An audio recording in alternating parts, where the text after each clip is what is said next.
kapuso, ilabas na ang kumot at jacket dahil it's official, simula na ho ang amihan.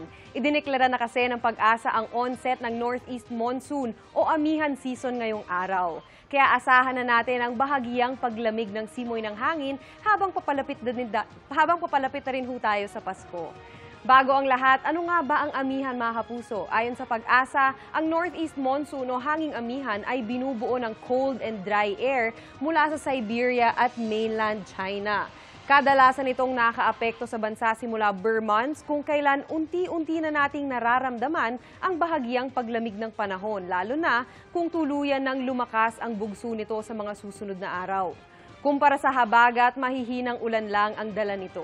Pero bukod ho sa amihan, patuloy namang magpapaulan ang shear line at ang localized thunderstorm sa ilang bahagi pa ng bansa.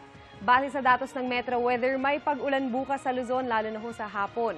Asahan niyan dito sa Northern Luzon, ilang bahagi ng Central Luzon, Calabar Zone, Bicol Region at Mimaropa.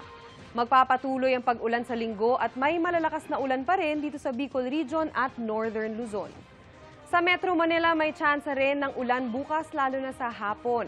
Pero by Sunday, posibleng kahit umaga pa lang ay may ulan na sa ilang lugar. Kaya kung lalabas ho para magsimba, huwag kakalimutang magdala ng payong.